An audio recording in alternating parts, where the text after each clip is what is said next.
एक अमीर महिला ने अपने नौकर को एक्सरे स्कैनर से गुजारा, ये सुनिश्चित करने के लिए कि वो रास्ते में अपने साथ कोई आभूषण नहीं बाहर ले जाएगा। माइक, घर का नौकर, कुछ भी चोरी नहीं करने वाला था, क्योंकि वो भी उस औरत की तरह अमीर था। वो एक पेंट हाउस में रहता था और एक महंगे प्राचीन बिस्तर पर सोता था।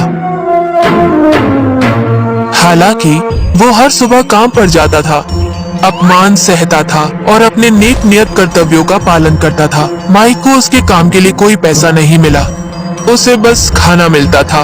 एक दिन उस महिला ने नौकर के पैंट पर एक अजीब सा दाग देखा।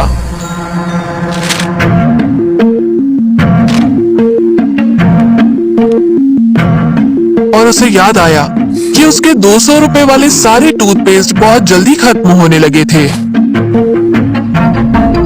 घर की मालकिन ने उस पर नजर रखने का फैसला किया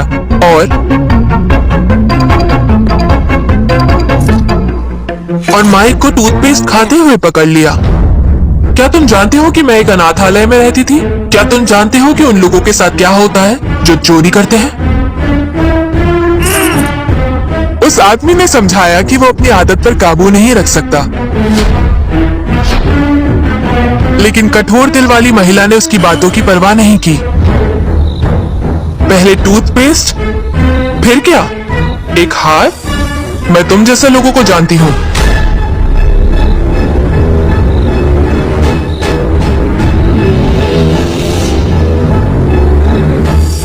महिला द्वारा माइक को बाहर निकालने के बाद उसके आंगन में कचरा बढ़ता ही गया। कोई भी नया सफाई कर्मी बहुत अधिक समय तक नहीं रुका।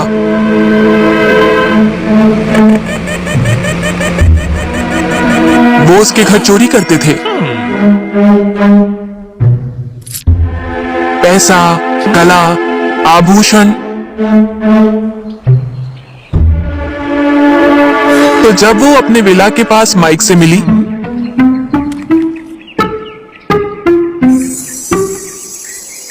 उसने उसे वापस आने की पेशकश की, लेकिन एक शर्त पर। तुम्हें मुझे बताना होगा कि सिर्फ खाने के लिए तुम काम क्यों करते हो। माइक खुश था क्योंकि वो थोड़ी देर के लिए इस बारे में बात करना चाहता था, लेकिन जितनी जल्दी से वो अपना मुंह खोले, महिला ने उसे टोक दिया। समय बर्बाद ना करें, बहुत सारा काम तुम्हारा इंतजार कर रहा है। माइक को जल्दी से पूरा घर साफ करना था, क्योंकि वो शाम को अपना जन्मदिन का जश्न मनाने वाली थी और एक विशेष अतिथि की अपेक्षा कर रही थी।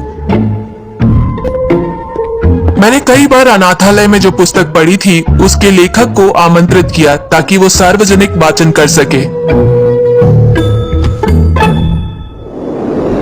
माइक ने आंखों में आंसू भरकर चुपचाप पढ़ते हुए देखा। उन्होंने लेखक के बाद कहानी का एक एक शब्द दोहराया। फिर उसने अपना स्मार्टफोन निकाला और फूलों की डिलीवरी का ऑर्डर दिया। पार्टी मजेदार रही। सारे अतिथि चले गए और वो माइक को उसकी मदद के लिए धन्यवाद देने के लिए ढूंढने लगी, लेकिन वो कहीं नजर नहीं आया। पूरे घर की तलाशी लेने के बाद उसने नीचे गैराज जाने का फैसला किया। महिला ने माइक को हाथ में फूलों के गुलदस्ते के साथ बेहोश पाया।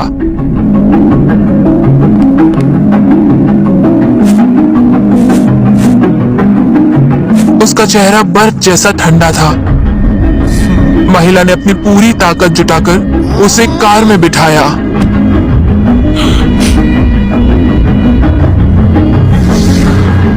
और उसे सीधे अस्पताल ले गई। जब माइक के पारिवारिक संपर्कों के बारे में पूछा गया, वो असमंजस में पड़ गई। वो केवल उसका नाम जानती थी। तो जब वो घर पहुंची, उसने उस एजेंसी को फोन किया जो नियमित रूप से उसके नौकरों को भेजती थी।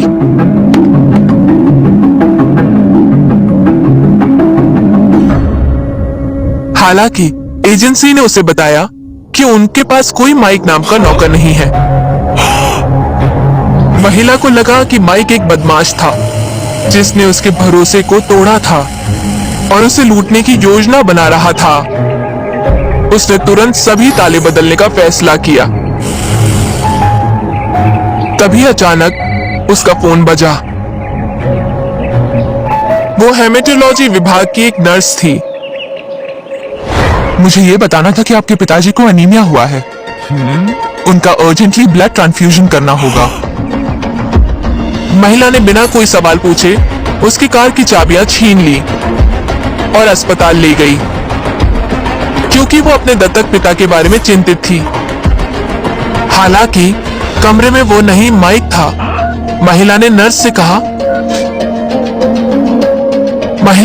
से कहा कि ये एक गलती थी और वो उनकी बेटी नहीं थी, बल्कि वो उसकी मालकिन है। नर्स आश्चर्यचकित रह गई और उसने माइक का स्मार्टफोन दिखाया, लेकिन उनके फोन में आपका नंबर उनकी बेटी के नाम से सेव्ड है। जब महिला को पता चला कि उसका और माइक का ब्लड ग्रुप एक ही है, वो वार्ड में घुस गई और स्पष्टीकरण मांगने लगी।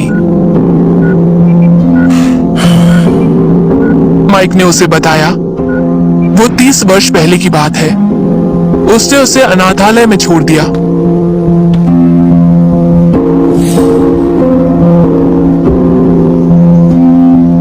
मेरा सबसे बड़ा डर ये था कि तुम्हारे पास खाने के लिए कुछ नहीं होगा।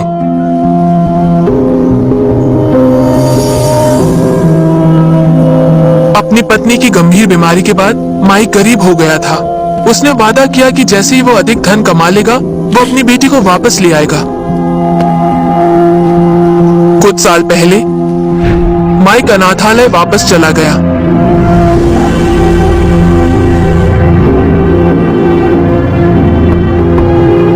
हालांकि बच्ची वहां नहीं थी। एक अन्य परिवार ने पहले ही उसे गोद ले लिया था और यूं तो बच्चे को अलग नाम दिया गया था। उसने अपनी बच्ची को तलाशना बंद नहीं किया।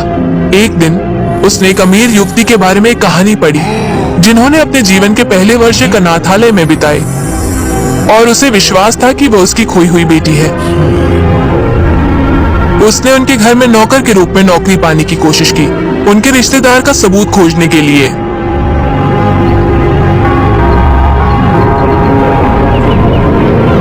महिला को लगा कि उसकी उम्र के कारण माइक काम का बोझ नहीं संभाल पाएगा, लेकिन उसे नौकरी की जरूरत थी कि वो भोजन के लिए भी काम करने के लिए तैयार हो गया। लेकिन तुम सीधे सीधे मेरे पास ही क्यों आए? तुम बहुत जालिम थी। मुझे लगा कि हमारा आपस में कोई नाता नहीं है, कम से कम जब तक तुम्हारे पास वो लेखक नहीं था। महिला ने पूछा कि क्या पूरा अस्पताल सिर्फ दिखावे के लिए था? और अगर माइक को वास्तव में उसके खून की जरूरत है? शख्स ने कहा कि उसकी बीमारी फर्जी नहीं है। मुझे अनीमिया है, इसलिए मैं तुम्हारे घर में टूथपेस्ट खाता था। मुझे सच में ब्लड ट्रांसफ्यूजन की जरूरत है, लेकिन कोई बात नहीं, अगर तुम इसके लिए तैयार नहीं हो तो। वो ब्लड ट्रांसफ्यूजन के लिए तैयार हो गई।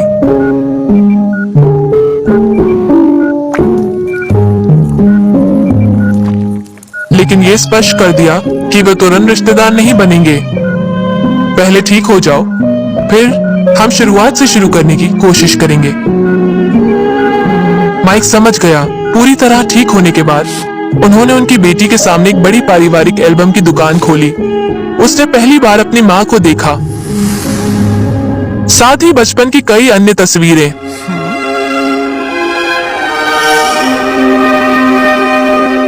उस वक्त हमें बिल्कुल भी अंदाजा नहीं था कि नया साल कितना कठिन होगा, और इसीलिए मैंने ऐसा कुछ किया जिसका मुझे पूरी जिंदगी पछतावा रहेगा।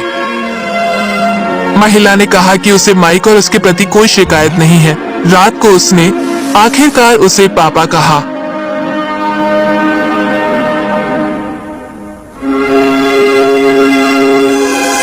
क्षमा अतीत को नहीं बदलती, बल्कि उज्जवल भविष्य बनाती है।